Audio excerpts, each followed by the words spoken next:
हमारे बीच में आकर के आप हम सभी को आपके दर्शन तथा सहवास का आनंद देकर हमारा मार्गदर्शन कीजिए, हमें आपका प्रेम दीजिए, यही आपसे गुजारिश। थैंक यू बाबा। जय बाबा। Beloved God, help us all to love you more and more and more and more and still yet more till we become worthy of union with you, and help us all to hold fast to Baba's daman till the very end. अवतार मेहर बाबा की जय, अवतार मेहर बाबा की जय, अवतार मेहर बाबा की जय। सबको प्रेम पूर्वक जय बाबा। द बॉयज ये किताब हम लोग पढ़ रहे हैं और पिछले बार हमने पेज नंबर 71 पर रुक गए थे और इसमें अस्पंदायर के बारे में हमने पढ़ना शुरू किया था और बाबा ने कैसा पर्सनल फास्टिंग शुरू किया और पाव कप दूध केवल 2 बार बाबा लेते थे दिन में। और अली को उसके माता पिता ले जाने के बाद बहुत सारे बच्चों को आश्रम से ले जाया गया। इसके बाद बाबा ने अपना जो बच्चों को प्रेम बांटना ज्यादा शुरू किया, उनके जो ओवरऑल उनका प्रगति के लिए और थोड़ा स्पीड अप किया बाबा ने, ये सब हमने देखा था। और इसके पहले कि मैं भूल जाऊं, शायद अगले मंगलवार को हमें इसका टाइमिंग 5 करना पड़ेगा मोस्टली, मतलब एक दिन के लिए 6 के बदले 5 से 6 करेंगे। उस दिन दरियापुर में है और उन लोगों ने रिक्वेस्ट किया है कि आपका बुक रीडिंग आप पहले खत्म कर लीजिए। फिर भी मैं एक बार देखूंगी, अगर उनका कार्यक्रम 6, 6:30, 7 बजे शुरू होता है तो हमारा एज इट इज रखेंगे या फिर 5:30 को रखेंगे या 5 को, जैसा भी है वो मैं सूचित करूंगी आपको शेड्यूल के माध्यम से। तो ये बुक रीडिंग की तरफ चलते हैं।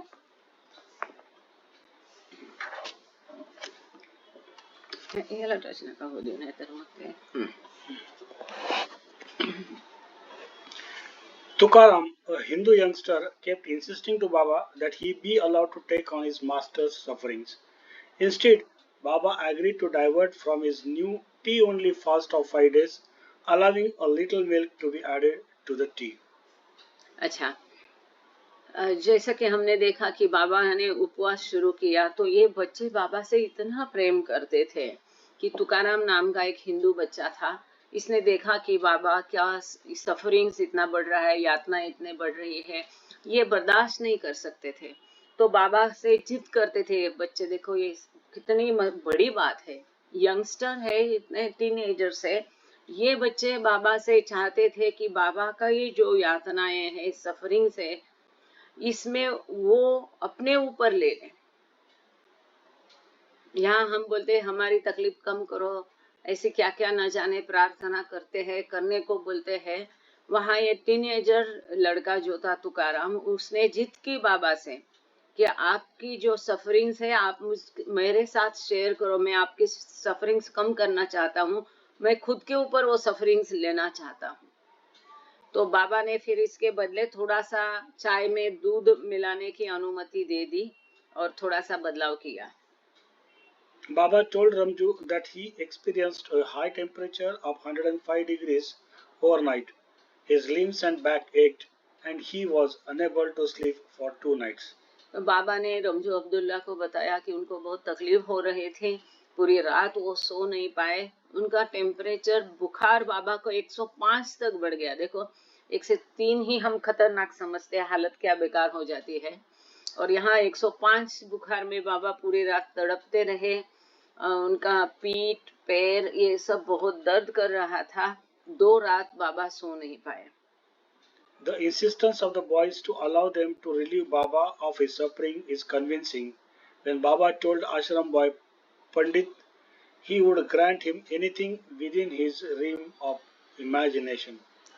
अब आश्रम के बच्चे बाबा से जिद करते रहे कि उनकी यातनाएं पीड़ाएं वो बाबा बच्चों के साथ साझा करे, बच्चों को भी उसमें शामिल कर ले।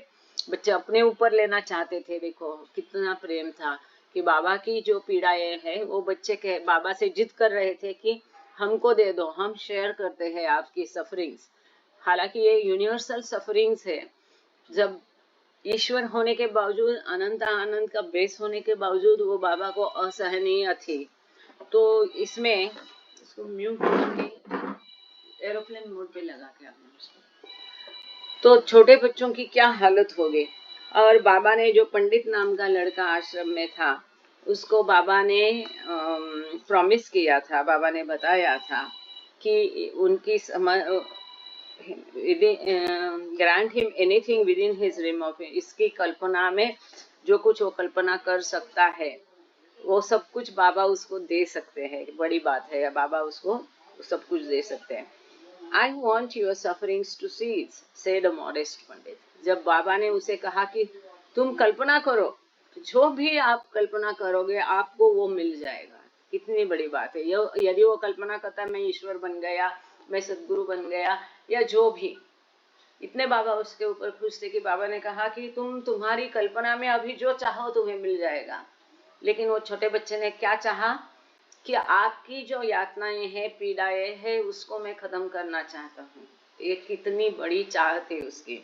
So immersed was Baba in his work on the boy's behalf that he abstained from his usual daily baths or change of linens for 18 days. बच्चों के मामले में, उनकी सब देखभाल करने में बाबा इतने व्यस्त थे। बाबा ने अपने आप को बच्चों के दिनचर्या में, उनका देखभाल करने में इतना खो दिया कि 18 दिन तक बाबा नहाए नहीं थे और उन्होंने अपने कपड़े भी नहीं बदले थे। 18 दिन तक इतने बाबा सुबह शाम पूरा दिन। अब आगे हम, वो बहुत सुंदर है चैप्टर, अभी आज हम कोशिश करेंगे चांद जी की डायरी शुरू करने की। तो इतने बाबा व्यस्त हो गए थे, सब अधिकांश समय बाबा अपना बच्चों को दे रहे थे। इतना पूरा समय बाबा बच्चों को दे रहे थे कि बाबा ने 18 दिन तक नए नए कपड़े बदले नहीं। Baba's involvement in Toka split out into the village when inhabitants approached him asking for his blessings and bringing rain to alleviate a major drought. उस समय टोका में बहुत बड़ा अकाल पड़ा था और फिर ये अकाल दूर करने के लिए सारे जो देहात के लोग थे ये बाबा के पास गए और उन्होंने बाबा से विनती की कि कुछ बारिश हो जाए तो ये अकाल जन जो परिस्थिति है इससे निपटा जाए। Baba's divine forecast that it will soon begin to rain came true, but after a week of downpours, the villagers returned to beg for an end to the blessing. तो बाबा ने कहा कि हाँ अभी जल्द ही बारिश हो जाएगी, ऐसा बाबा ने अनुमान लगाया और वो सही निकला कि इतनी बारिश हुई कि हफ्ते भर के बाद वो देहाती वापस बाबा के पास आए और फिर उनसे विनती करने लगे, भीख मांगने लगे कि आपका जो ब्लेसिंग्स है अभी इसको बंद कर दीजिए, खत्म कर दीजिए।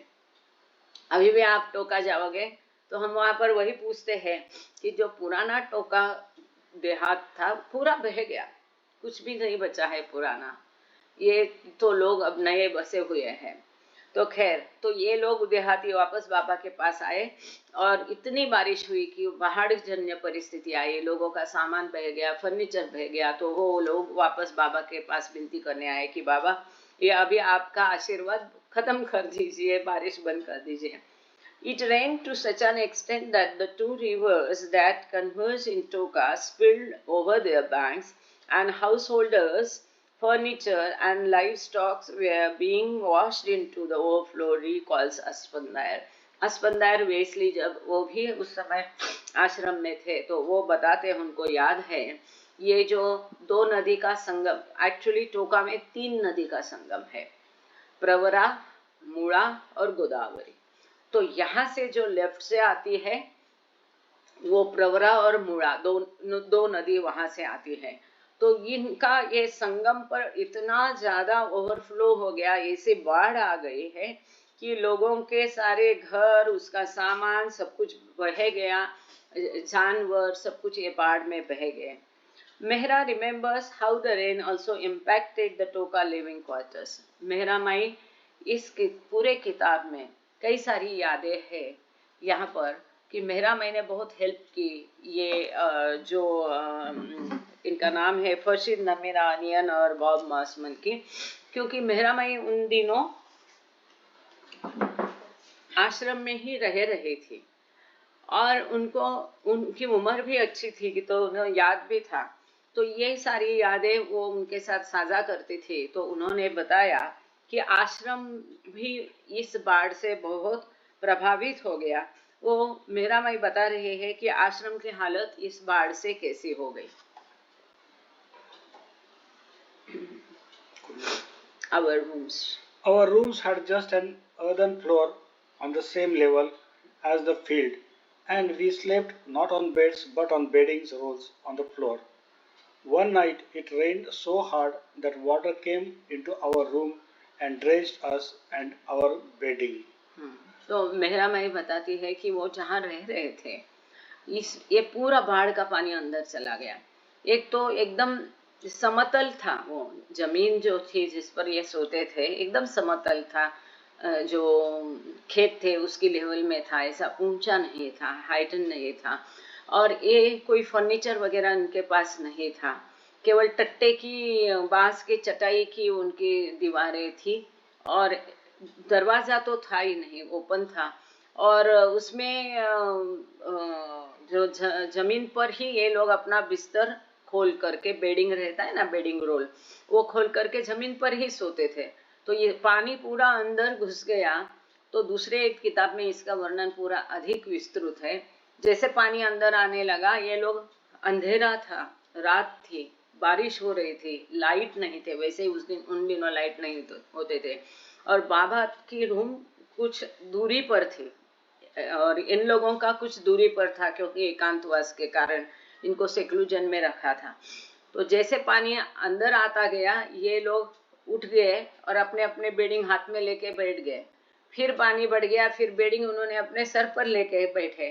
फिर पानी बढ़ने लगा तो उनको समझ में नहीं आ रहा था क्या करें, और इतने अंधेरे में उनको कुछ सूझ भी नहीं रहा था। तो ये बाबा तो अंतर्यामी है, सर्वज्ञ है, किसी तरह से उनको मालूम पड़ गया। तो अपने रूम से बाबा आ गए उनके जगह पर, और फिर बाबा ने स्वयं बाहर से मिट्टी फटाफट इकट्ठा करके, जो उनके जहाँ ये रहते थे वहाँ दरवाजा तो था ही नहीं, तो इसलिए सारा पानी अंदर घुसा आ रहा था। तो बाहर से मिट्टी जमा करके एक बांध जैसा बाबा ने उन दरवाजे पर उनके लगा दिया, ताकि बाहर का पानी अंदर नहीं आए। तो ये जो डैम की शुरुआत, एक तरह से अवतार का सब कार्य विश्वात्मक होता है।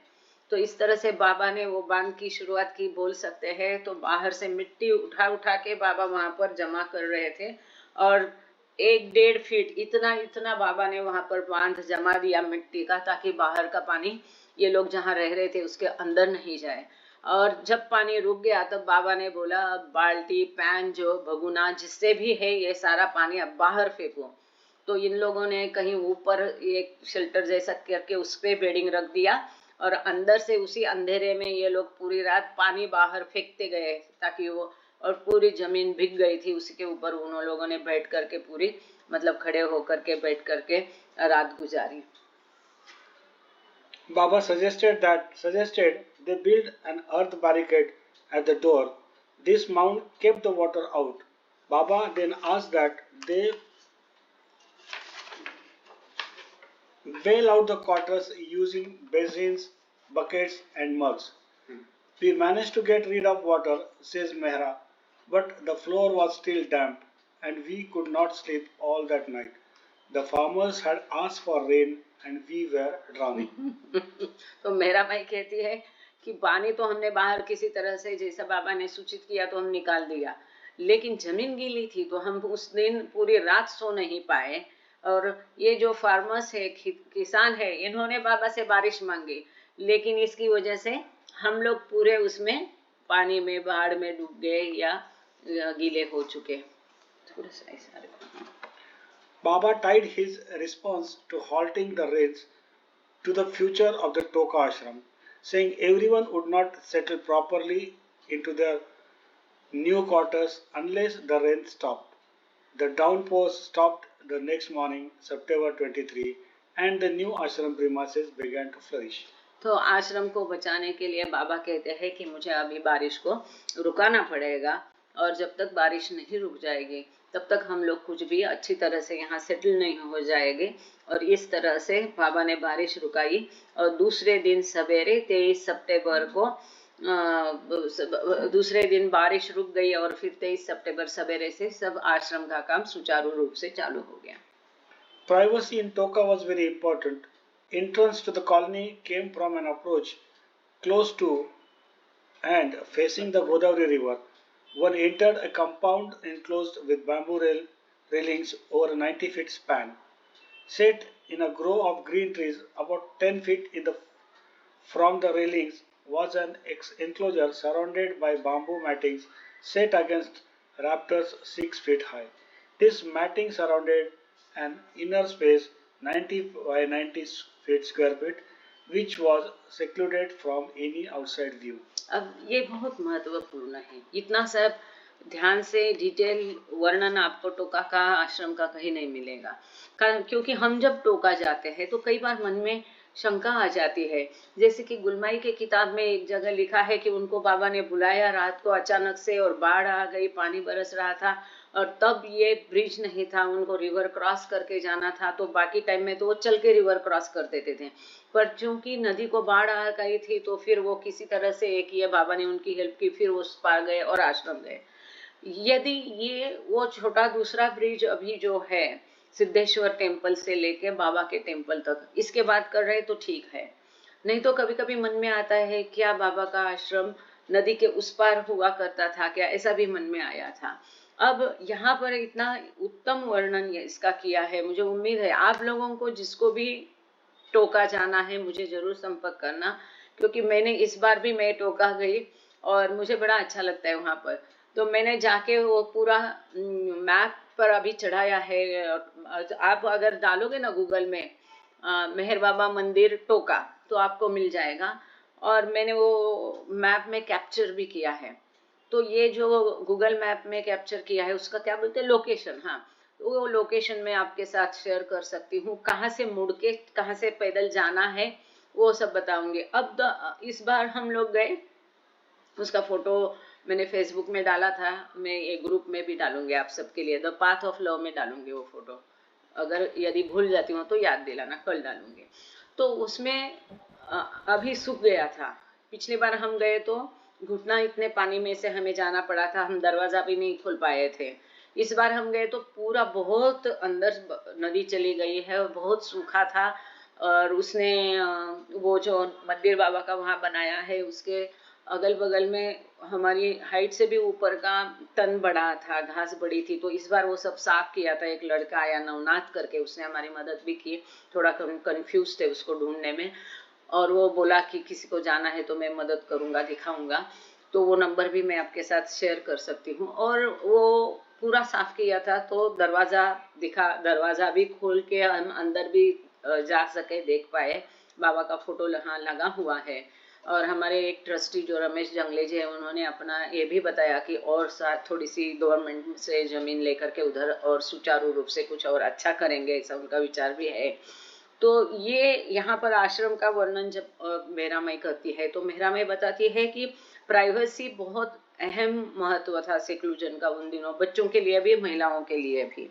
तो इसके लिए जो आश्रम का एंट्रेंस था, अभी आप जाओगे तो आप देखोगे जहाँ पर वो मेहर बाबा मंदिर वो लोग कहते हैं उसको, तो जो बाबा की जगह है अभी भी उसका एंट्रेंस जो है नदी की तरफ है। हम ऐसा पीछे से जाएंगे तो हम इंटरनेट आगे जाके नदी की तरफ से, मतलब नदी थोड़ी दूर रह जाती है, अभी उसका एंट्रेंस है। तो उन दिनों भी ये कहती है कि आश्रम का पूरा एंट्रेंस नदी की तरफ से था। और अगल बगल में पूरी अभी भी देखोगे तो डाट, बहुत डाट सब झाड़ी है, पेड़ है, मतलब वृक्ष वाटिका जिसको कह सकते हैं, या ऐसा कुंज वाटिका कह सकते हैं ना, घने घने सारी वहां पर छोटे छोटे वृक्ष है। ऐसा पूरा ग्रीन इससे घिरा हुआ वो तभी भी था आश्रम।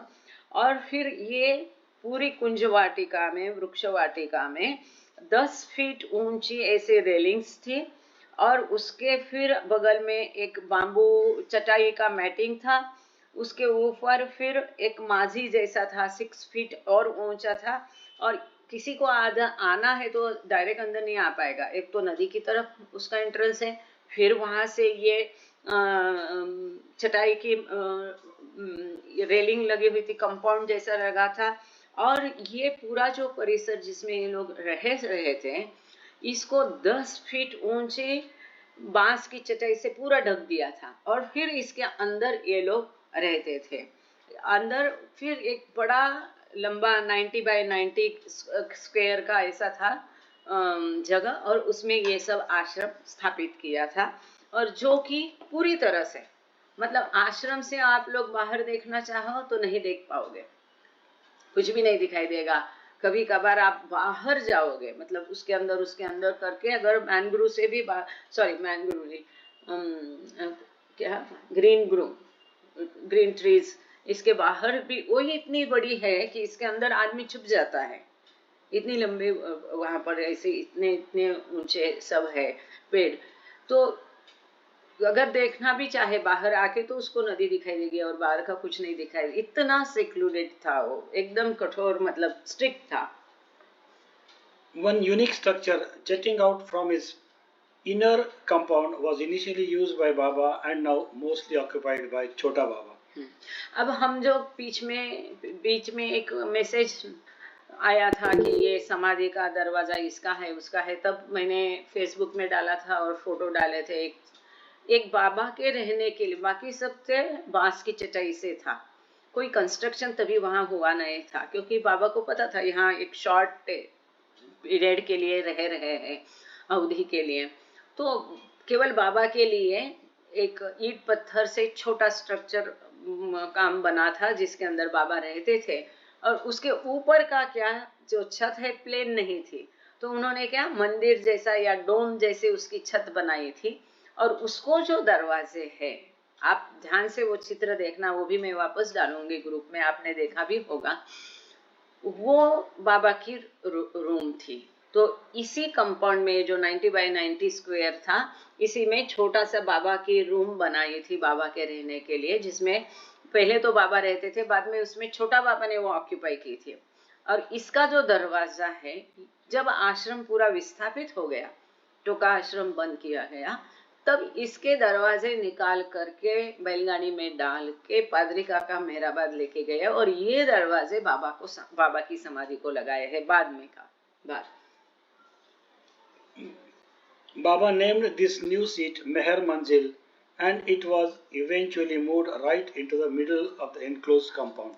अच्छा, इसको बाबा ने, इसका नामकरण, जो बम्बई में रहे थे तो मंजिले मीम था, अब यहाँ पर बाबा ने इसका नाम मेहर मंजिल रखा, और बाद में बिल्कुल आश्रम के बीचों बीच इसको स्थापित कर दिया।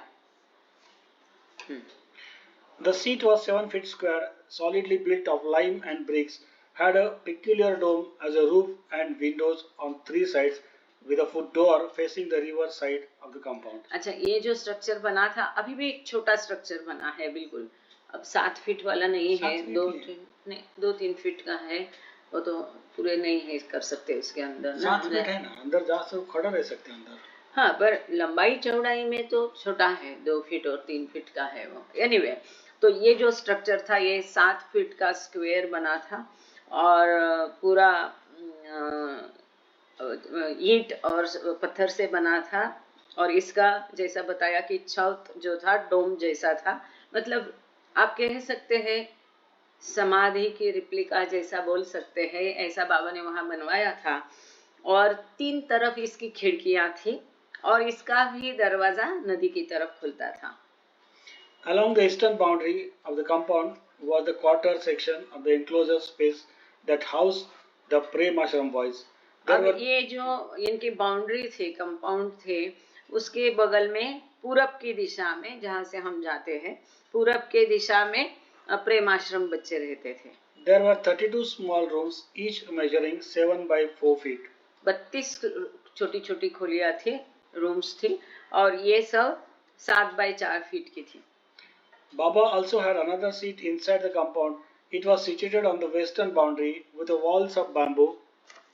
बाबा के बैठने की और भी एक जगह थी, जो कि कंपाउंड में पश्चिम की तरफ थी, और इसकी जो दीवारें थी वो बाम्बू मैटिंग मतलब बांस की चटाई की थी।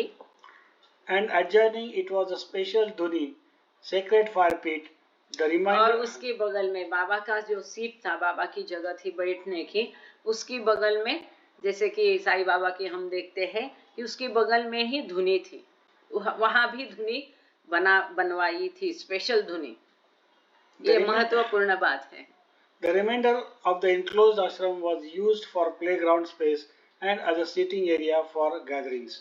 अच्छा, ये जो सब आश्रम की बाकी जो जगह है वो फिर एक खेलना कूदने का, क्योंकि बाबा बच्चों को काफी सारा खेल कूद काफी सारा एक्सरसाइजेस दिया करते थे, तो बाकी जगह जो है एक खेल का मैदान के जैसा उसका उपयोग किया जाता था। और बाकी कभी भी गैदरिंग्स है, कुछ उत्साह है, समारोह है, तो वहां पर हुआ करता था, उसके लिए खाली जगह थी। ये पूरी जमीन हम सबको ध्यान रखना चाहिए, ये पूरी जमीन बाबा ने खरीद ली थी और 500 लोगों की वसाहत थी। अब देखो कितनी बड़ी जमीन होगी। अब आगे इसका क्या हुआ पता नहीं। Shortly after the new Prem Ashram space became functional, an upbeat letter came from Aga Ali, who again was under close guard of his father's home in Fort District of Bombay. The September अच्छा, जैसे कि आश्रम अभी वापस सुचारू रूप से शुरू हो गया, तो उसके आगा अली जो जिसे उसके पिताजी जबरदस्ती लेके गए, उसका खत आया। आगा अली ने खत लिखा, बहुत सुंदर है, आगे हम पढ़ेंगे उसको। यह आगा अली को उसके पिताजी ने ऑलमोस्ट कैद में रखा था। अपने बेटे को अपने घर में 3 लोग उसके ऊपर निगरानी रखते थे, और जो बॉम्बे में फोर्ट एरिया है, मेन एरिया समझा जाता है, वहां पर ये लोग रहते थे।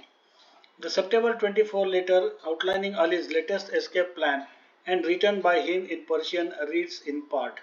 अब आगा अली ने जैसे कि कई खुशरू अफसेरी, जिसे राव साहेब निकनेम बाबा ने दिया था, ये आश्रम की पूरी व्यवस्था देखते थे, बच्चों को सहलाते थे, बच्चों से अच्छे से बातचीत करते थे, बहुत प्रेम उन्होंने बच्चों को दिया और बच्चों को भी इनसे बहुत विश्वास और प्रेम था। और जो सारी निगरानी बच्चों का करना, व्यवस्थापन आश्रम का करना, उनको पढ़ाना, उनको सहलाना, ये सब राव साहेब करते थे।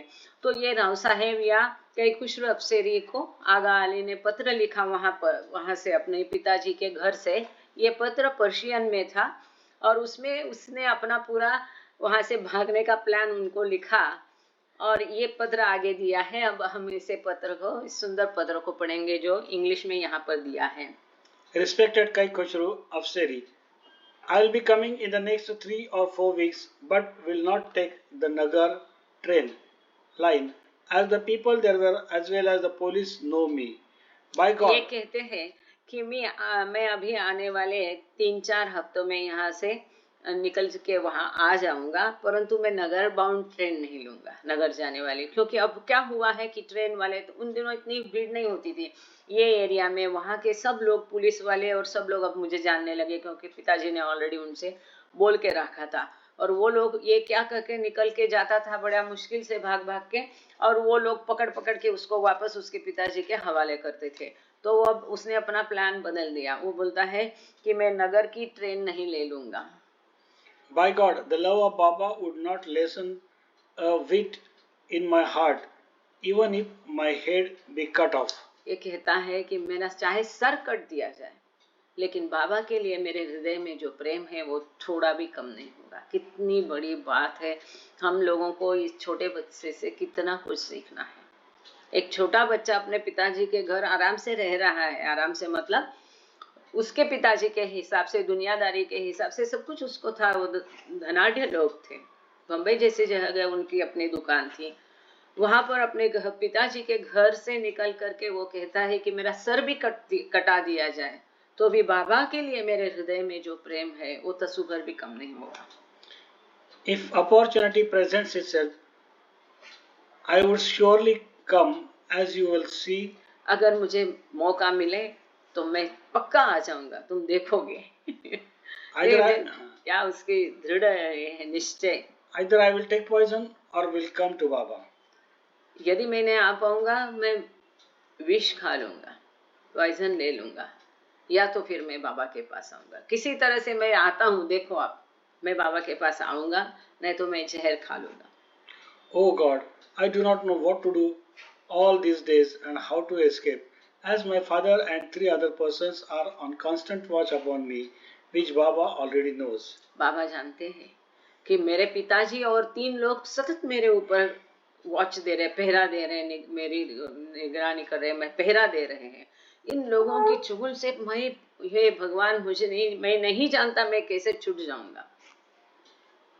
Please speak to Baba on my behalf. अब आगे आगा अली कई खुशरू या राव साहेब जी को रिक्वेस्ट कर रहे हैं इस खत में कि आप कृपा करके मेरी तरफ से बाबा से बात करना, जबकि उन्होंने पहले ही बोल दिया है कि बाबा सब कुछ जानते हैं। देखो, टीनेजर लड़का है, कितना कुछ जानता है, कितना गहरा प्रेम है। मतलब चंद दिनों में बाबा ने क्या कुछ इनको सिखाया समझाया नहीं, इसका अंदाजा लगता है, जिसके लिए हमारी पूरी उम्र निकल जाती है, फिर भी हम समझते नहीं है, सीखते नहीं है। इतनी छोटी उम्र में ये बच्चे सीख गए। वो जानता है कि बाबा सब कुछ जानता है, और फिर भी वो उनको रिक्वेस्ट कर रहा है कि मेरी तरफ से बाबा को बोलना। He who deprived me of union with my beloved, may his heart be the target of thousands of sword slashes. वो आगे कहता है अपने स्वयं पिता के लिए, जिसने मुझे मेरे प्रियतम से जुदा कर दिया है, उसके हृदय के सैकड़ों टुकड़े तलवार से किए जाए। मतलब अपने खुद पिताजी के बारे में वो लिख रहा है। I have kissed this letter as it is to reach your hands. मैं ये खत को चूम करके आपको भेज रहा हूँ, क्योंकि ये आपके हाथों आ रहा है। If Baba so orders, I may come soon. यदि बाबा की इच्छा हो, बाबा करते हैं, चाबी घुमाते हैं, तो मैं जल्द ही आ जाऊंगा। At present, this humble servant is staying near Paidhoni, behind the Chowki police station. वो अपना पता भी बताता है कि इस समय मैं पायधुनी के पास रह रहा हूँ, जो कि पायधुनी में पुलिस स्टेशन है। पुलिस स्टेशन चौकी के पीछे ही मैं रह रहा हूँ। जब हम देखते हैं कि मरीन लाइन्स के पहले वहाँ पर उतरते हैं, तो मरीन लाइन्स की पूरब की तरफ में, जब बॉम्बे हॉस्पिटल जाने के पहले, ऐसा एक हाफ सर्कल जैसा एरिया है Pydhonie. A sidebar to Ali's trial is mirrored in the similar experience of 12 years old Abdul Wahib Kalingad, another Muslim Prem Ashram boy who was taken away from Mehrabad on the same day as Ali. Ali के जैसे ही दिल की तड़प और एक मुस्लिम बच्चा है, अब्दुल वहाब कलिंगड, जिस दिन अली को लेके गए आश्रम से, उसी दिन अब्दुल कलिंगड को भी आश्रम से लेके गए। और उसके मन की भी हालत इसी प्रकार, अली के प्रकार ही इसके मन की भी हालत थी। ये 12 साल का बच्चा था। हमने इसके बारे में क्रिएशन एंड कॉजेस में भी पढ़ा था कि इसकी बहुत सारी आध्यात्मिक प्रगति हो चुकी थी, और इसका बड़ा भाई इसको जबरदस्ती घसीट के आश्रम से लेके गया था। और जाते जाते उसने बाबा के लिए शब्द छोड़े थे कि चाहे जो भी हो, मैं उम्र भर आपको कभी भूलूंगा नहीं, ये मुझे जबरदस्ती लेके जा रहे हैं, ऐसा सब लिखा था। तो इसके हृदय की भी दशा ये अली के जैसी ही थी। Abdul also lived in Bombay, and no sooner had been taken back there than they escaped from his older brother, who had retrieved him from the ashram. वो बॉम्बे पहुंचते ही वो भी भाग गया था। This retrieval and escape process was repeated twice, and Abdul's journey back to Toka attests to his determination. ये 2 बार ऐसा नहीं वहां से भाग के आया, 2 बार उसका भाई लेके गया, और फिर भी वो वापस टोका में आ गया। कलिंगड ना, अब्दुल नाम है, अब्दुल वहाब कलिंगड वापस टोका आया। देखो, तीसरी बार में इतने मुश्किलें झेलकर ये छोटे बच्चे वहां से भागकर आते थे बाबा के पास। कितनी बड़ी बात है।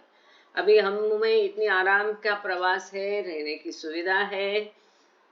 Anyway, चलो। The older brother went back to Toka and told authorities there he was so impressed with Abdul's efforts to return to Baba that he agreed to let him stay upon his return. अब जब ये छूट करके 2 बार छूट करके फिर तीसरी बार अब्दुल वहाब कलिंगड आश्रम में आया, तो वो उसका जो बड़ा भाई है वो वापस टोका आया। अब ये छूट गया, वहां घर से अब्दुल छूट गया, लेकिन छिपते छिपाते कई बार वो नाली में नीचे छिप जाता था दूसरों की, क्योंकि सारे एरिया के लोग जानते थे, पुलिस जानते थे इनकी नजर से, क्योंकि वो छुप जाता था, कोई ना कोई पकड़ करके वापस उसको अपने भाई के पास लाके छोड़ देता था। तो अगली बार जब ये अब्दुल वहाब कलिंगड़ निकला तो अपने आप को छुपाते छुपते छुपाते कई बार तो दूसरों की नजर से बचने के लिए नाली में भी उसने अपने आप को छिपाया। देखो कितना बड़ा दारिश है टीनेजर का। तो हुआ यूं कि तीसरी बार जब वो छूट गया तो वो ऐसा छुपते छुपाते आने के पहले उसका भाई आश्रम पहुंच गया, और वो आश्रम पहुंच करके उसने ये कहा कि उसने देखा कि इतनी दिक्कतें झेलकर मेरा भाई बार बार यहाँ पर आता है, इससे वो इतना प्रभावित हो गया। तो उसने आश्रम की अथॉरिटीज को बता दिया कि अब वो अपने भाई को यहाँ रहने की अनुमति देगा। मतलब वो प्रभावित हो गया अपने भाई के जो परिश्रम है बाबा से वापस मिलने के लिए। The very next day, Abdul finished his hectic journey and wandered into Toka. On hearing of his brother's return via telegram, ashram authorities received this letter of relief in response from Abdul's brother. अब जब इसका भाई आश्रम आया तब तक अब्दुल वहां पहुंचा नहीं था। वो बच्चे बेचारे कुछ चल के, कुछ बैलगाड़ी में, कुछ ट्रेन में छिपते छिपाते आते थे। अब ये भाई इसका आश्रम से निकल गया और उसके बाद दूसरे दिन वहां पर अपनी पूरी ये यात्रा, जो साहसों भरी यात्रा करके अब्दुल वहाब कलिंगड़ वहां पर आश्रम में टोका पहुंच गया। जैसे वो टोका पहुंच गया तो जैसा बाबा के नियम थे, आश्रम के अथॉरिटीज ने उसके बड़े भाई को टेलीग्राम भेज दिया। उन दिनों टेलीग्राम हुआ करता था, फोन वगैरह नहीं हुआ करते थे, कि आपका भाई यहाँ पर आश्रम में सुरक्षित तरीके से पहुंच गया है। अब जैसे ये लेटर उसके भाई को मिला, आखिर भाई है ना, उसका भी अपना तरीका है, उसका भी अपना प्रेम है। तब ये टेलीग्राम के रिस्पॉन्स में उसके भाई ने जो खत लिखा वो अब हम आगे पढ़ेंगे। बहुत टचिंग है। Dear sir, I became very glad when I knew that my brother is with you. At present, keep him with you and teach him some education. Kindly inform me about the knowledge, health, and how he is getting on now at your earliest convenience. Give my compliments to Mr. Kaikashru Rao Sahib, to my brother and all. देखो, आश्रम के नियम शिस्त ये सब कड़ाई से पालन करना, करवाना, ये सब करना, और फिर भी प्रेम के संबंध बना के रखना, जो कि बाबा का प्रेम मार्ग है। ये अजीब दुर्लभ कॉम्बिनेशन राव साहिब को प्राप्त हुआ था, मानना पड़ेगा। जो भी उनके संपर्क में आए वो उनसे प्रेम भी करते थे, आदर भी उनका करते थे, बच्चे भी, उनके पेरेंट्स भी, और फिर भी बाबा की सभी नियमों का वो कड़ाई से, कठोरता से पालन करा करते थे। रियली बहुत वंडरफुल है ये सब। तो ये जो अब्दुल कलिंगड़ के बड़े भाई ने पत्र बाबा को खत भेजा, वो ऐसा है कि मेरा भाई वापस आया, इसकी मुझे बहुत खुशी है आपके पास, और अभी के लिए उसे अपने पास ही रखना, और जो भी कुछ शिक्षा आप उसे प्रदान कर सकते उसको शिक्षा देना, और उसकी तबीयत के बारे में, उसका सब ख्याली खुशहाली मुझे बताते रहना, मुझे उसके लिए अगवा करते रहना, बताते रहना, जैसे भी आपको जल्द से जल्द संभव हो कि उसकी तबीयत कैसा है, ठीक है ना, कैसा है, इसके बारे में मुझे सूचित किया करो। और मेरे स्पेशल कॉम्प्लीमेंट्स कई खुशरू अफसेरी या राव साहेब उनको और मेरे भाई को देना। This was a full turnabout for the brother, for when he took Abdul away from Toka, even before reaching their home in Bombay, he stopped to purchase trinkets for Abdul to appease him in his separation from Baba. तो ये अब्दुल वहाब कलिंगड़ के भाई का full turn around हो गया। वो जबरदस्ती अपने भाई को लेके गया था, लेकिन अब जब वो अपना भाई 3 बार छूट के मेहर बाबा के लिए मिलने के लिए इतना बेताब देख करके उतना प्रभावित हो गया कि वो घर पहुंचने के पहले ही उसने अब्दुल को खुश करने के लिए और he stopped to purchase trinkets for Abdul. ये आनंदोत्सव मना के लिए और अब्दुल को खुश करने के लिए in his separation from बाबा उसने क्या खरीदा? ट्रिंकेट्स का है उसने कुछ ट्रिंकेट्स, यहाँ मैं भी नहीं जानती हूँ सॉरी, और देख के भी नहीं रखा, उसके लिए खरीदा। इन शॉर्ट वो खुश हो गया अपने भाई को वापस बाबा को मिलता देखते। The older brothers. The older brother's shopping spree diversion ironically provided Abdul with a chance to escape. हाँ, तो यहाँ थोड़ा वापस वो पीछे गए हैं कि किस तरह से हुआ। वो अब्दुल घर पहुंचने के पहले वो गया और कुछ खरीद के लाया। ये कब हुआ था कि बाबा से उसको जब छुड़ा के लाया, तब जश्न मनाने के लिए वो कुछ खरीद के लाया था, और ये सब इसमें अब्दुल वापस छूट गया था। I began to run from one lane to other, with which the Nal Bazaar in Bombay is so full of, with my brother's vain protest ringing in my ears asking me not to go, Abdul recalled afterwards. अब बाद में अब्दुल वहाब कलिंगड़ अपनी यादें बताता है कि कैसा हुआ कि नल बाजार एरिया बम्बई का जो है बहुत बिजी क्राउडेड, अब तो ज्यादा है, तब भी होगा ये क्राउडेड, थोड़ा कम था। तो उसकी छोटी छोटी गलियों से ये भागता रहा और उसका भाई पीछे पीछे उसको आवाज लगाते रहा, वो आवाज उसके कानों में गूंजती रही।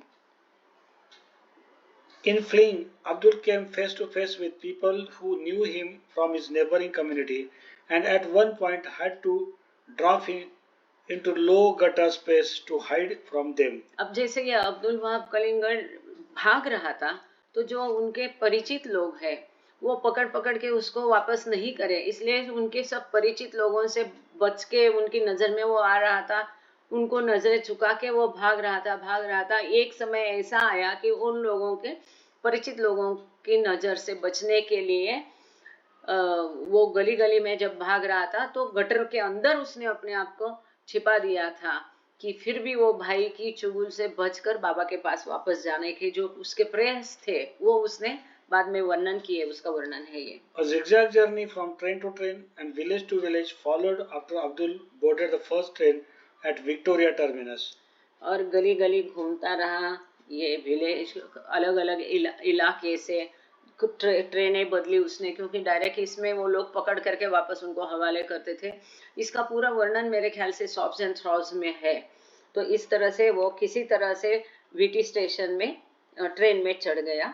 Communities he passed through included Nasik, Manmad and Ankai before he arrived in Ahmednagar and made his way back to nearby Toka.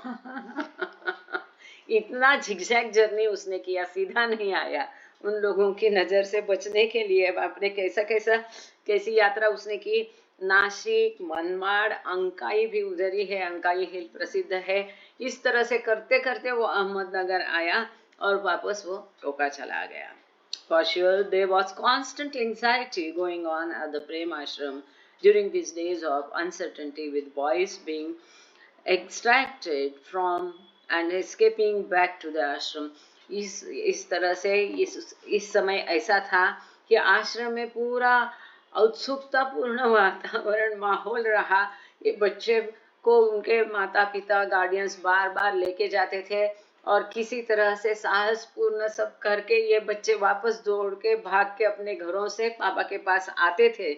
इससे पूरा माहौल आश्रम का एक एंजाइटी भरा, उत्सुकता भरा ऐसा माहौल रहता था। Ali as well was being confined at his family home, also near the Nal Bazar area of Bombay. अच्छा, अली को भी उसके घर में ही बंद करके बंदीवास में रखा था। वो भी नल बाजार, बॉम्बे का नल बाजार एरिया फेमस है, उसी में था। Baba certainly was not idle during this period. He outward travels and inner working were constant. अब ये सब कुछ जब चल रहा था बच्चों का लेके जाने का, भाग कर आने का, इस समय बाबा भी ऐसे ही नहीं बैठे थे। तो उनका कंटिन्यूअस सतत अपना बाहर की उनकी यात्राएं, ट्रैवल, यहाँ से अहमदनगर वगैरह वो चालू था और उनका इनर वर्क जो था वो भी कॉन्स्टेंटली चलता था। यहाँ पर इन लोगों ने जो आश्रम के दिन है ये बच्चों के, इसके बारे में जो कुछ उन्होंने बताया, तीनों ने चारों ने, इसका वर्णन हमने पढ़ा। अब सबके उत्सुकता की बात, छगन मास्टर की डायरी जो कहीं भी प्रकाशित नहीं हुए हैं अभी तक, वो डायरी के कुछ पन्ने यहाँ पर करीब 100 वगैरह पन्ने हैं। इसके कितने पन्ने हैं, एक मिनट अभी बोलती हूँ। छगन मास्टर की डायरी करीब 60-70 पन्ने इसके है। ये इतनी अद्भुत है कि टोका में क्या हुआ इसका पूरा वर्णन इसमें, दिन भर कैसा दिन गुजरता था, बाबा क्या करते थे, बच्चों के साथ कैसा व्यवहार था, कितना समय बिताते थे, कैसा रहते थे, ये सब जो इन डिटेल बारकाई से डायरी जो छगन मास्टर ने मेंटेन की थी, ये इसके पन्ने यहाँ पर दिए हैं। अब वो हम पढ़ने जा रहे हैं। ये चैप्टर नंबर 5 है, पेज नंबर 79 है। Chhagan S.D. Deshmukh was a disciple of Meher Baba's who worked in the Prem and Meher ashrams and kept a detailed diary of the Prem ashram days in Toka. कि बाबा के ये शिष्य थे Chhagan master, हम सब जानते हैं। ये भिंगार के अहमदनगर के पास में भिंगार है, जैसा सबब्स रहते हैं ना, ऐसा। तो वहाँ के ये छगन मास्टर थे और मुझे अच्छे से याद है, हम उनके घर भी गए थे और काफ़ी मतलब बाद की बात है, मैं छोटी थी और 2-3 बार हम उनके घर गए थे। अब उनको मिले थे कि वो गुजर जाने के बाद एक ताई करके भी उनके घर से थी और उनके घर हम गए थे मेरी माता और पिता के साथ में, इतना मुझे याद है। तो ये छगन मास्टर ने ये डायरी लिखी है, अब वो हम पढ़ेंगे। इससे टोका का पूरा दृश्य, हम भी मेंटली टोका बाबा के आश्रम में पहुंच जाएंगे। अब एक ही है, जैसा कि क्रिएशन एंड कॉजेज में उन्होंने दिया है कि टोका में बाबा ने जो लेक्चर, बहुत लेक्चर दिए, अधिक समय बाबा ने, अत्यधिक समय बाबा ने टोका में बच्चों के साथ बिताया। अपना पूरा समय बाबा बच्चों को देते थे। मंडली के भी हिस्से में बाबा नहीं आते थे, क्योंकि शायद बाबा को पता था कि जो 5 साल का काम है उनको कुछ चंद महीनों में पूरा करना है। इस समय बाबा ने इतने लेक्चर बच्चों को दिए, पर दुर्भाग्यवश वो लेक्चर अभी तक तो कहीं भी मिले नहीं है। जो 34 लेक्चर्स बाबा ने बच्चों को मेहर आश्रम में मेहराबाद में दिए, ये तो किसी तरह से हमें प्राप्त हुए, हम उसे पढ़ चुके क्रिएशन एंड कॉजेज में, अद्भुत है। अब टोका में तो और भी लेक्चर की क्रिएशन एंड कॉजेज में उसने दिया है। एक सेंटेंस था, आप लोगों को याद होगा कि टोका जाने के बाद ये लेक्चर आगे जारी रहे कि नहीं, इसका कोई अंदाजा नहीं, ऐसा एक सेंटेंस वहां पर था। पर ऐसा नहीं, टोका में भी लेक्चर चलते गए, लेकिन अनफॉर्चुनेटली वो लेक्चर्स अभी तक तो अवेलेबल नहीं है। चलो अपन छगन मास्टर्स कंपेलिंग डायरीज है ना, समय है। We are fortunate that Chhagan Master, Chhagan Sitaram Deshmukh, one of the Baba's Mandli, began keeping a daily diary of the Toka ashram at his time. Although the diary covered only a 2-month period, the details written in the unique journal reflect Baba's intimacy with the boys and the increase in spirituality being fostered in Toka. अच्छा, अब Chhagan master में ये diary लिखी है, हालांकि 2 ही महीने की ये डायरी है, लेकिन वो असाधारण है क्योंकि ये डायरी 2 महीने के जो पीरियड है, अवधि है, इसमें बाबा का जो बच्चों से लगाव है वो और उनकी जो आध्यात्मिक प्रगति बढ़ते गई टोका में, इसके बारे में ये डायरी बहुत कुछ बताती है। The first day entry on September 30, 1928 shows the demands that were being placed on the boys. अच्छा, छगन मास्टर की जो डायरी का पहला ही पन्ना है, वो पहली एंट्री जो है वो 30 सितंबर 1928 की है। सो अभी हम 30 सितंबर 1928 में है, वहां से चलते हैं। वो ये बताती है कि that were being placed on the, हाँ, कि बच्चों से क्या क्या उम्मीदें बाबा ने रखी थी, क्या क्या शर्तें रखी थी, क्या क्या बहुत कठोरता से अब इनके नियम और भी कठोर हो गए और बाबा बच्चों से क्या क्या चाहते थे, इसकी एंट्री है ये डायरी का पहला पन्ना। They were to be out of bed at अब यहाँ पर जैसे हमने क्रिएशन एंड कॉजेज में पूरा वर्ड टू वर्ड पढ़ा, दुर्भाग्य से हम ऐसा नहीं पढ़ पाएंगे। जब ट्रस्ट वो डायरी लाएगी जब हमारे नसीब होगा, आप सब लोग डिमांड करो ट्रस्ट को, आप ईमेल डाल दो कि हम छगन मास्टर्स डायरी हमें आज इट इज पढ़ने को मिलनी चाहिए। आप उसे प्रकाशित करो, क्योंकि पहले भी ट्रस्ट का प्रकाशन था, उसे मेहर प्रकाशन नाम से। खैर, तो वो बंद हुआ है, अभी वो वापस शुरू हो जाना चाहिए। अब यहाँ पर उन्होंने क्या किया कि वो डायरी को एज इट इज नहीं दिया, तो सारांश में उसमें क्या लिखा है ये यहाँ पर वो ये एडिट करके या सारांश में बता रहे हैं कि क्या है, फिर भी ठीक है। They were to be out of bed at 4:45 a.m., have Baba's darshan at 5 a.m., and then meditate for 3 hours from 7 to 10 a.m.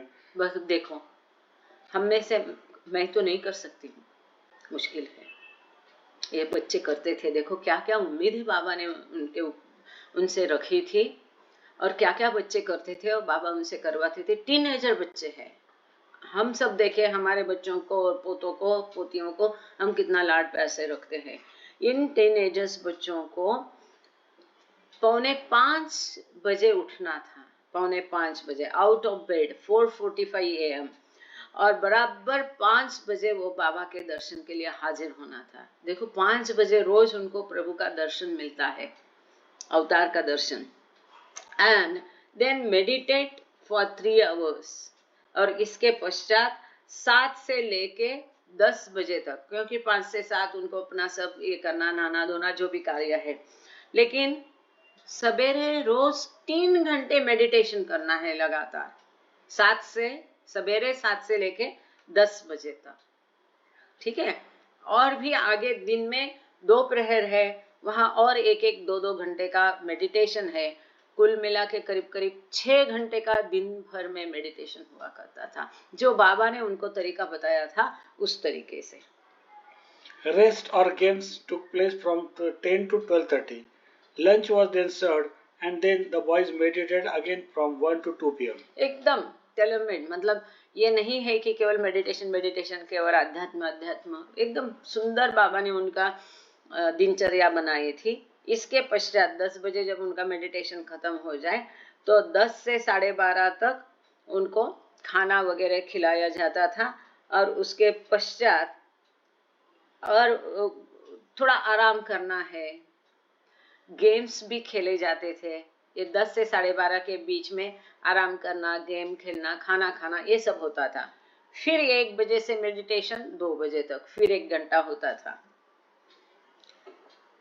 After this, Afseri, Baidul and Rustum sat in with the boys while Baba asked them to articulate just what they wanted from him. अब इसके बाद में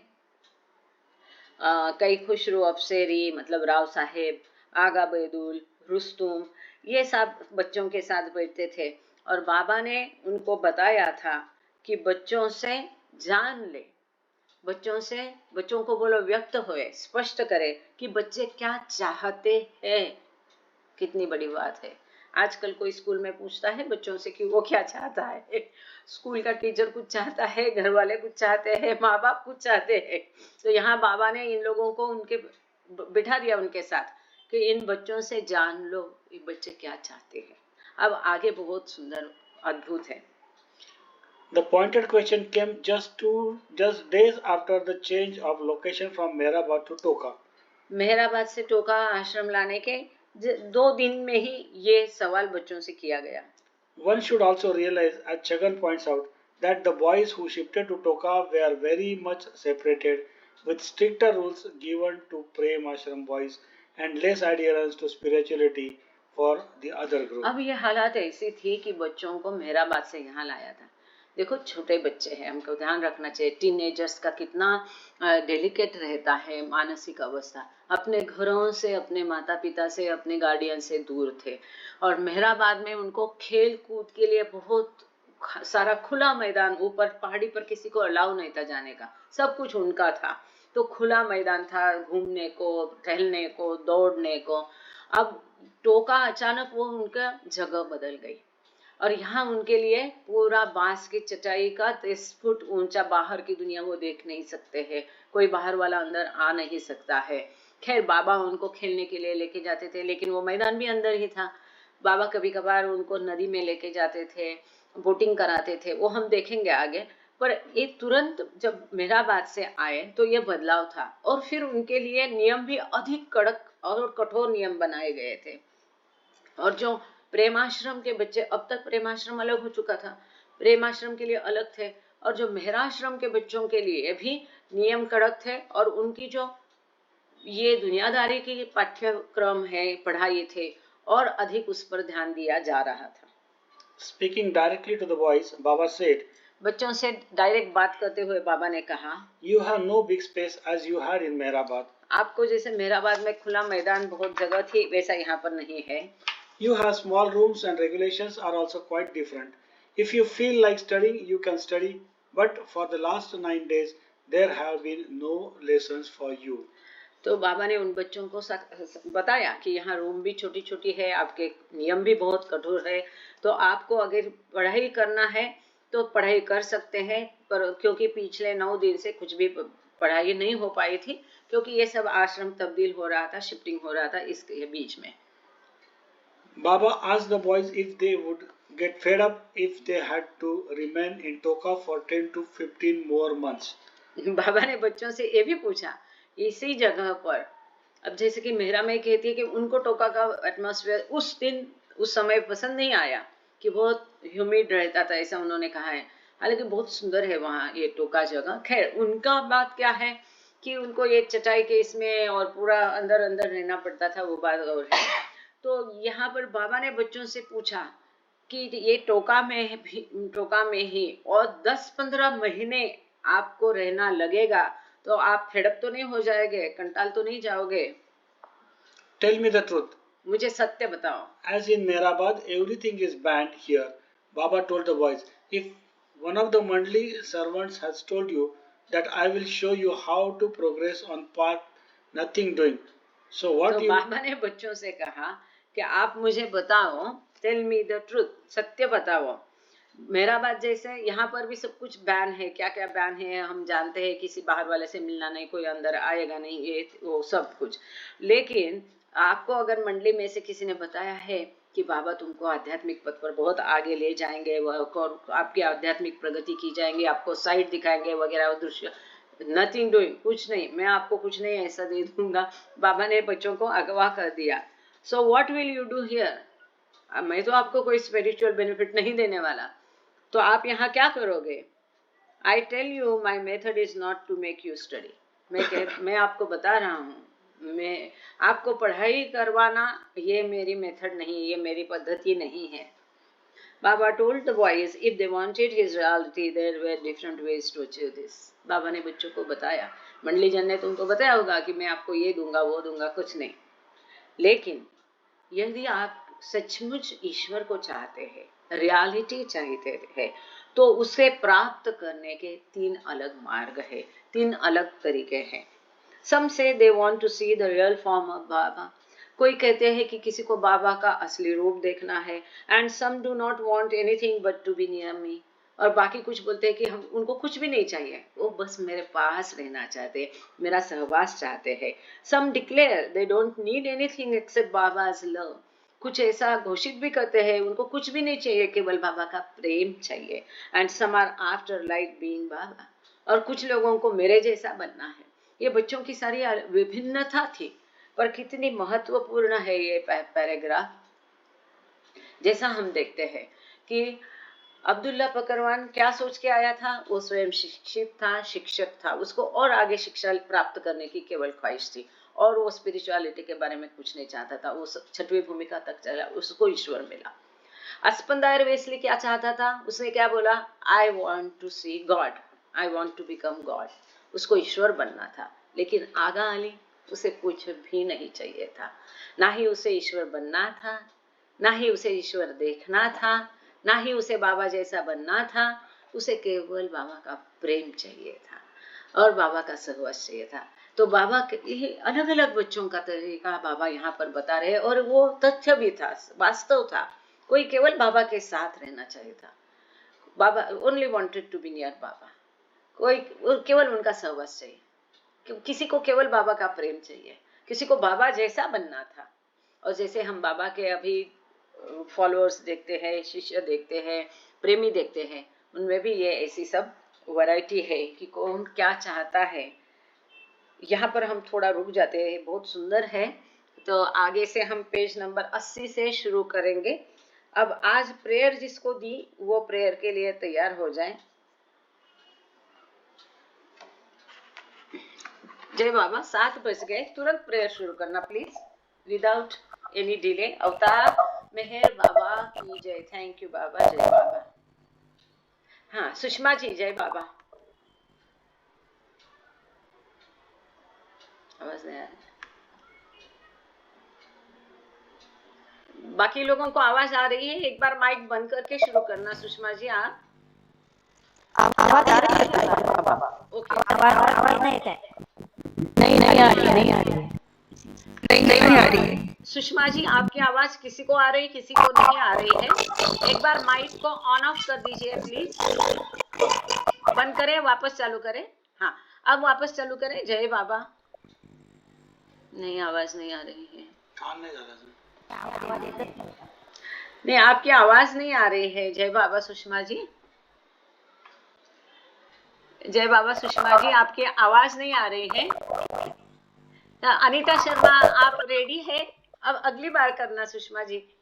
हाँ sorry, Anita Sharma आप बोलेंगे prayer, जल्दी से शुरू करना।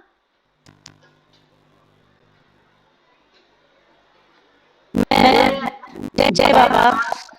जय बाबा, जय बाबा, शुरू करें। वीडियो ऑन नहीं करनी और नो प्रॉब्लम, बस प्रेयर चालू करिए। जय बाबा। अवतार मेहर बाबा की जय। आवाज आ रही है ना? हाँ जी, हाँ जी, जय बाबा।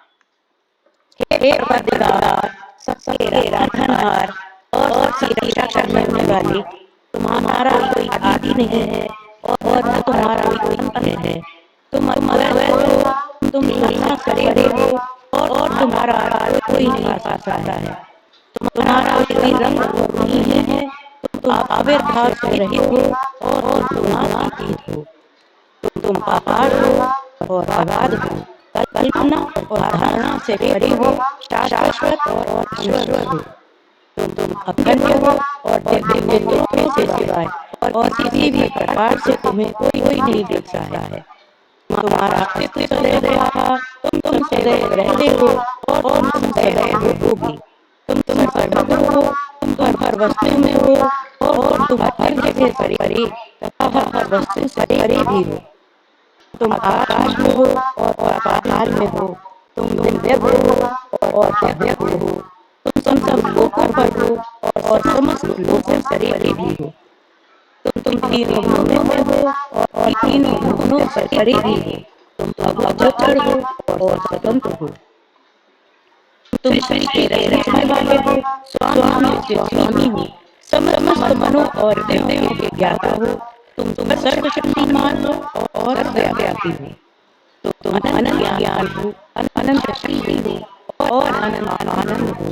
तुम ज्ञान के महासागर हो, सर्वज्ञ हो, अनंत ज्ञान रखने वाले हो। तुम भूत वर्तमान और भविष्य के ज्ञाता हो और तुम स्वयं ज्ञान हो। तुम पूर्ण दयामय हो और सतत परिहारी हो। तुम आत्माओं की आत्मा हो और अनंत गुणों से संपन्न एक आत्मा हो। तुम सत्य ज्ञान और परमानंद की मूर्ति हो। तुम सत्य के मूल हो, प्रेम के महासागर हो। तुम सनातन सत्ता हो, तुम सच्चे हो। तुम प्रभु और परमेश्वर हो। तुम परब्रह्म हो और परब्रह्म भी हो। तुम परब्रह्म परमात्मा हो, अल्लाह हो, इलाही हो, यजमान हो, अनुबंध हो और प्रियतम ईश्वर हो। तुम्हारा नाम इज्जत अर्थात में पूज्य है। हे असीम दया के निधि प्रभुराज, हम अपने स्वास्थ्य के लिए चर्चा करते हैं। हर एक विचार के लिए जो असत्य अनुचित या जाता था, हर एक बोले हुए शब्द के लिए जिसे बोलना हमें उचित न था और हर एक कर्म के लिए जिसे करना हमें उचित न था। स्वास्थ्य से प्रेरित हर एक कर्म शब्द तथा विचार के लिए तथा द्वेष प्रेरित हर एक कर्म शब्द और विचार के लिए हम चर्चा करते हैं। विशेषकर हरे सामूहिक विचार तथा क्रिया के लिए, ऐसे वचन के लिए जिसको हमने पूरा नहीं किया, सब कष्ट से बचने के लिए और सभी की निंदा, पाखंड, दम्भ या लोगों के पीछे उनके दोष बताने के लिए हम पराकार करते हैं। और खासकर दूसरों का नाश करने वाले, हर एक कर्म के लिए, दूसरों को दुख देने वाले हर एक शब्द तथा कर्म के लिए तथा दूसरों पर दुख देने की इच्छा करने के लिए हम पराकार करते हैं। हे भगवान, आप हम पर किसी दया करके हमारे किए हुए पापों को क्षमा कीजिए और वैसे ही आपकी भक्ति के अनुसार विचार करने में, बोलने में तथा कार्य करने में जो हमारी असमर्थता सदा रहती आई है, उसको क्षमा कीजिए। यही हमारी आपसे प्रार्थना है। प्रिय परमात्मा, हमारी ऐसी सहायता कर कि हम अधिक प्रेम करें और अधिक और फिर भी उससे भी अधिक प्रेम करें, जब तक कि हम तुझ में मिलकर एक हो जाने के पात्र न बन जाए। और हमसे ऐसी सहायता कर कि हम अंततः बाबा का दामन दृढ़ से लेते रहें। अवतार मेरे बाबा की जय। आरती भी करनी है क्या? नम्रता जी, हाँ नम्रता कर लेगी। जय बाबा, जय बाबा, थैंक जय यू, बाबा। बढ़िया, जय बाबा, थैंक यू। नम्रता जी, जय बाबा। नम्रता तांबे,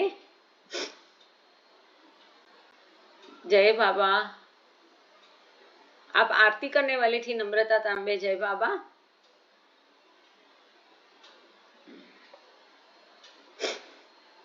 जय बाबा। हाँ, जय बाबा। मेरे बाबा लीजिए।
थैंक यू, जय बाबा, बढ़िया बढ़िया। पद्मावर भाऊ को मैं विनती करती हूँ, एक वो अभी बर्थडे शुरू ही हो गया, समझो बर्थडे सेलिब्रेशन, तो पद्मावर भाऊ, जय बाबा।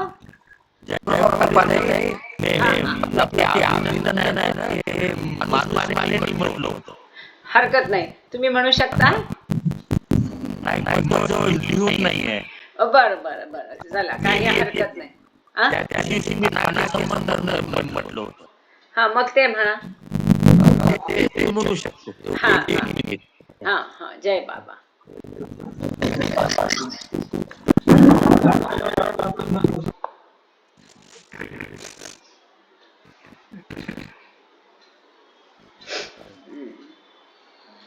एक मिनिट.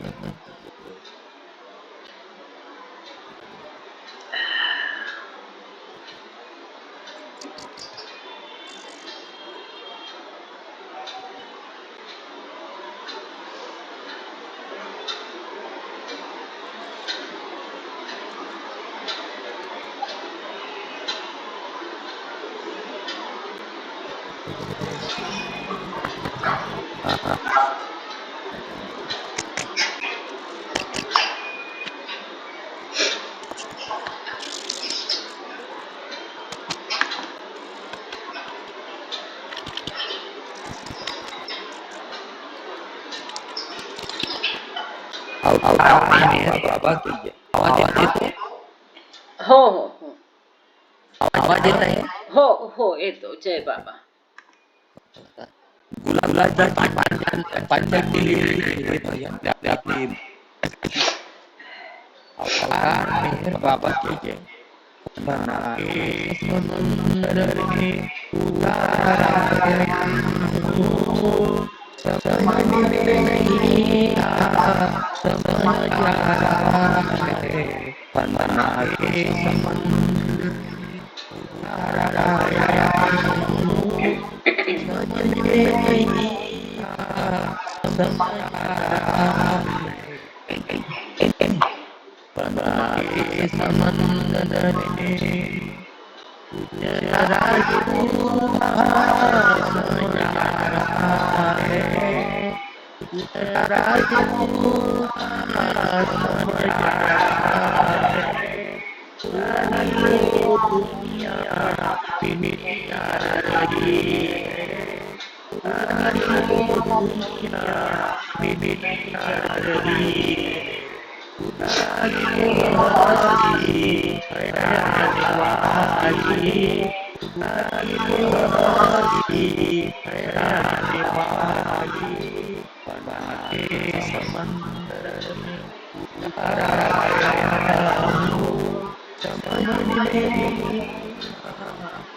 समझ में नहीं आ समझ आ रहा है.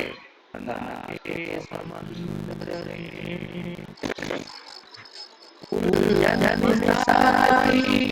दुनिया दुनिया रही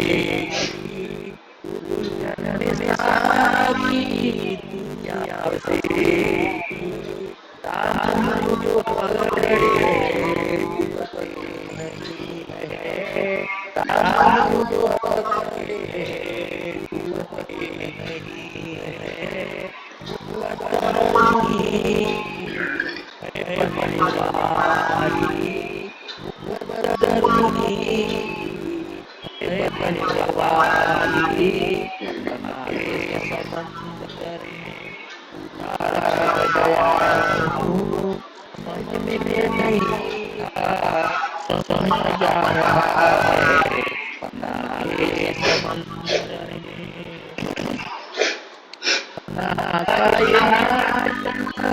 दुनिया रही है.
बाबा की जय। Thank you. जय बाबा, जय बाबा। अवतार मेहर बाबा की जय।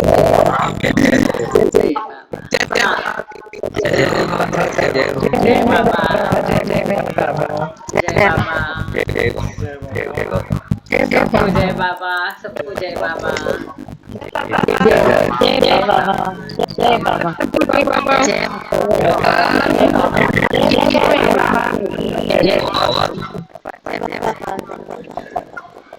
जय बाबा, जय बाबा,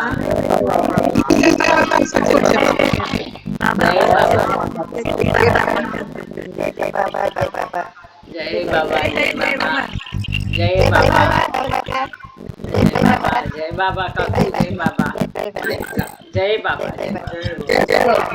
जय बाबा, जय बाबा, जय बाबा,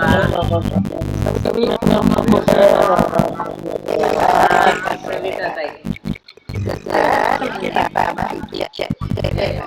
हाँ, सब मिलके बाबा की जयकार करते 3 बार।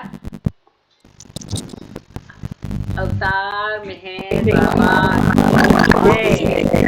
अवतार मेहर बाबा जय। अवतार मेहर बाबा जय। जय बाबा, जय बाबा, थैंक यू बाबा, जय बाबा, जय बाबा, जय बाबा। अगले इसमें भी जुड़ना, शायद अगर 5 को करना भी पड़े, एक मीटिंग के लिए शायद 5 से करना पड़ेगा 26 को। हाँ ठीक है। जय बाबा, जय बाबा, जय बाबा मीरा जी, जय बाबा, जय बाबा, जय बाबा, जय बाबा, जय बाबा। मंजिरी नाइक कौन है? मंजिरी नाइक कौन है? निशिकांत नाइक हमेशा जुड़ते हैं। मंजिरी नाइक, अच्छा, ठीक आहे। तुम्हाला बऱ्याच दिवसात चान्स नाही मिळाला निशिकांत भाऊ, तुम्ही एकदा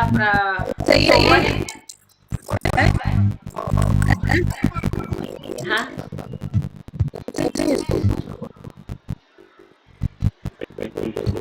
सोमवारी म्हणाल तुम्ही, सोमवारी. हा सोमवारी म्हणजे बघा 26 तारीख आहे, 26 तारीख. पण त्या दिवशी थोडं टायमिंग चेंज करू आपण. कोणतरी काय म्हणत होतं का? जय बाबा.